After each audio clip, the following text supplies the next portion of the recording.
కళలకు పుట్టినిల్లు మన భారతదేశం మనందరికీ తెలుసు కదా.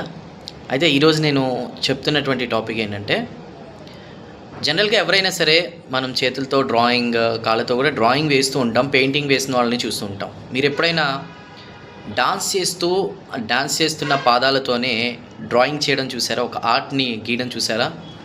మీరు చూశారు కదా, ఇప్పుడున్న పైన ఫోటో కానీ వీడియో కానీ చూస్తే కనుక ఇది ఎక్కడ జరిగిందంటే మెట్టుగూడలోనే అయ్యప్ప స్వామి గుడిలో కూడా ఒక కార్యక్రమంలో జరిగింది. అయితే ఒలేటి రాగమణి అనేటువంటి ఈ స్టూడెంట్ ఎవరైతే ఒక అమ్మాయి ఉందో తను డాన్స్ నేర్చుకుంటూ ఉంది అభినయ దర్పణ అకాడమీ సీతాఫల్ మండిలో. సో తను చిన్నప్పటి నుంచి కూడా ఇట్లా అంటే ఈ ఆర్ట్ డ్రా చేయడం, డాన్స్ వేస్తూ కూడా తనకి నేర్చుకోవడం ఇంట్రెస్ట్ అంట. సో అలా నేర్చుకుని కూడా దీన్ని సింహవాహిని అని కూడా పిలుస్తారని తెలుస్తుంది మనకున్న ఇన్ఫర్మేషన్ ప్రకారం.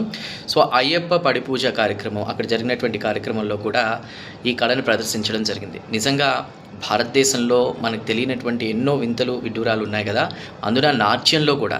సో సంగీతానికి రాళ్ళు కరుగుతాయని విన్నాం. మరి ఇలాంటి విద్యార్థులు ఇంకా ఇలాంటి ఆర్ట్ ఫామ్స్ని బయటకు తీసుకురావాలి, మన కళల్ని బయటకు తీసుకురావాలి.